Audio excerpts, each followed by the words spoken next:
Merci en tout cas aux nombreuses et nombreux personnes qui sont en train en tout cas de nous suivre sur les réseaux sociaux. Il y a beaucoup de questions. Il y a déjà beaucoup d'invitations, Rav, par des personnes qui souhaitent vous voir en France. Alors, je sais que vous y étiez il n'y a pas très longtemps de ça, il y a je crois à peine un mois. Le Rav reviendra en France, donc on vous rassure. Vous pouvez en tout cas, et vous voyez maintenant sur la vidéo, la possibilité de pouvoir téléphoner ou de vous brancher sur le site ou alors d'envoyer un mail. C'est juste en tout cas sur le bas donc de la vidéo que vous êtes en train de découvrir sur les réseaux sociaux. Vous êtes plusieurs centaines en quelques minutes, en tout cas à vous brancher.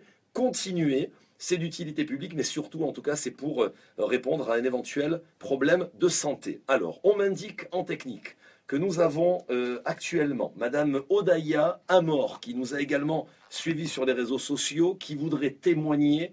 L'antenne est ouverte aujourd'hui pour vous permettre en tout cas d'expliquer ce que vous avez vécu avec le Rav Yosef Chai Shlita, mais également au sein de Sitré Chaim, le collège donc de thérapie alternative. Cette dame veut parler car sa fille apparemment a eu un problème donc médical assez important.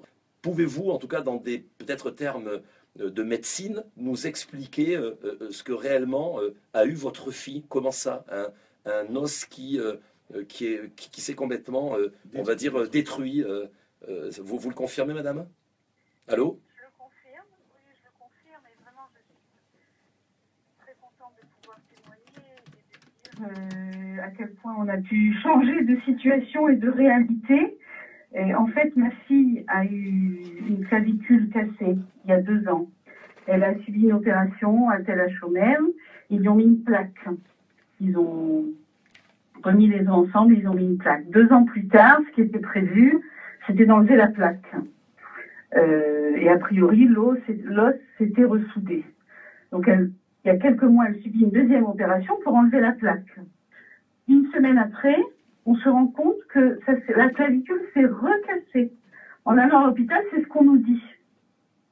On nous dit ça s'est recassé, bon, ils étaient désolés, on ne sait pas comment c'est arrivé, comment ça peut arriver, comment ça s'est passé. On peut réopérer. Vous voulez, on peut refaire une opération, remettre une plaque, des vis. On a dit, on va faire une 3e opération. Ma fille a commencé à être déjà très pâle, très faible, à s'affaiblir. Et j'ai dit, attendez, avant de prendre une décision, ils ont dit, vous pouvez attendre, mais on ne sait pas comment ça va s'arranger. Son bras sera sûrement plus faible, elle sera sûrement embêtée au jour le jour par rapport à ce qu'elle voudrait faire. Donc effectivement, elle avait beaucoup de mal à faire un certain nombre de mouvements. Mais en même temps, quelque chose n'était pas clair. Donc j'ai décidé d'aller consulter le Rav Yosef Chai Shlita. Et il nous a reçus rapidement. Et c'était vraiment un très très bon soulagement dans cette discussion avec elle, dans ce qu'il a vu, dans ce qu'il nous a expliqué, qui était en fait de comprendre qu'il y avait quelque chose là à renforcer, qu'il ne fallait pas courir à une opération. De toute façon, ça n'aurait pas réglé le problème. Il se trouve que quand j'ai vraiment vérifié avec les médecins de l'hôpital, si on opère, qu'est-ce qui se passera dans 1 mois, 6 mois? Ils ont dit, ben oui, effectivement, il ne vaut mieux pas opérer. Et le Rav, en fait, nous a aidé, à partir de son diagnostic, à lui donner, en fait, des éléments de vitamines, de calcium qui sont très actifs, et pour la renforcer de façon générale, et pour permettre de régénérer les os pour que son épaule puisse sa stabilité au niveau des épaules. On sait combien, en plus, c'était les gauchères, c'est sa main gauche, ça c'est le côté gauche. Et de façon impressionnante, déjà au bout de 2 mois, où elle a pris toutes ses vitamines, elle a repris du poids, elle s'est renforcée, elle a retrouvé ses couleurs, ses épaules étaient beaucoup plus stables, donc elle a pu reprendre une vie normale. Et quand on est retourné à l'hôpital pour une visite de contrôle, pour voir quelle est la nouvelle radio après, alors là, le professeur du département était choqué. Il voit la radio avec, dans leur radio, il voit 2 os comme une cassure en décalage, mais qu'il y a un os qui a poussé entre les deux. C'est incroyable. Alors, je l'ai vu, c'était vraiment une grande joie. Et moi, il dit, alors je comprends rien avec toi. Tout ce qui se passe avec toi, on ne comprend pas. Comment c'est possible? J'ai jamais vu ça. Il appelle l'adjoint du département. C'est quand même le département orthopédie à Tel HOMM. Viens voir, il faut absolument que tu vois quelque chose que tu n'as jamais vu. C'est incroyable, incroyable. On est tous, mais alors vraiment bouche bée ici. Vous pouvez nous donner des explications, Rav, sur, je veux dire, ce cas, ce miracle. C'est incroyable. Jusqu'à ces grands professeurs, ces grands docteurs qui en sont mais complètement surpris. Comment ça? Un os pousse entre les deux pour enfin souder. Moi, j'appelle ça souder des os. Si on comprend la structure de l'os et on comprend aussi l'anatomie et ce qui se passe dans les atomes de calcium, on peut accélérer avec l'esprit la vitesse des électrons dans les atomes qui vont créer les molécules qui vont créer l'os. Et bon, Hachem, c'est pas la première fois, c'est pas la dernière non plus. Et ce qui est important, c'est qu'il faut savoir que c'est une méthode de thérapie qu'on peut enseigner aux autres. Et il ne faut pas croire que ça appartient à quelqu'un. C'est une sagesse qui appartient à tout le monde. Et la seule chose qu'on doit faire, c'est faire des efforts de la diffuser, puisque de plus en plus de personnes puissent pratiquer ça et vraiment emmener, soulager les gens que la médecine conventionnelle avoue qu'elle s'est arrêtée.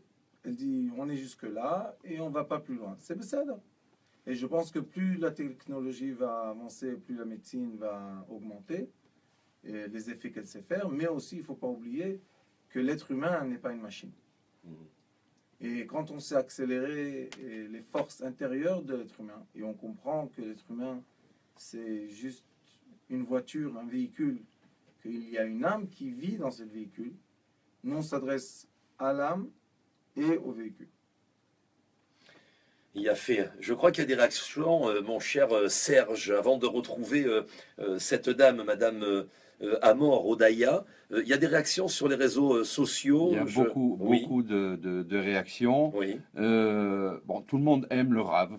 Voilà, tout le monde aime le C'est Rav. unanime. Il y a une personne qui pose une question. Il y a une personne qui pose une question, mais je ne sais pas si elle est vraiment. Oui. J'ai 15 kilos à perdre. Est-ce que vous pouvez faire quelque chose pour moi? Oui. Bon, alors comment? Surtout, il y a la glande thyroïde Oui. que beaucoup de fois est déréglée parce que la personne a subi un envie de cri intérieur très fort, mais elle n'a pas fait sortir le cri extérieurement. Et ça crée que la glande thyroïde se dérègle. Alors la glande thyroïde, quand elle se dérègle, il y a un problème. Oui. Il y a un vrai problème de métabolisme dans le corps. Et ce problème-là crée que la personne peut monter du poids, peut avoir beaucoup de poids, et elle ne sait pas comment éliminer ce poids de son corps. Ce qu'il faut faire, c'est beaucoup de fois remettre la glande thyroïde en équilibre. C'est pas tellement difficile. Et comme toujours, il faut voir la personne en face. D'accord. Mais on soigne comment la thyroïde? Faisant quoi? Et ça dépend qu'est-ce qu'il y a dans la thyroïde. Premièrement, dans le sud-joc, c'est très facile à atteindre. Et voir si la thyroïde est en trop ou en moins. Ici, exactement là. Et après, comme a dit Madame Margulis, on a toutes sortes de façons de guérir l'endroit. Mais il faut voir aussi pourquoi dans le sentiment ou dans le cerveau, la personne a déréglé la glande thyroïde.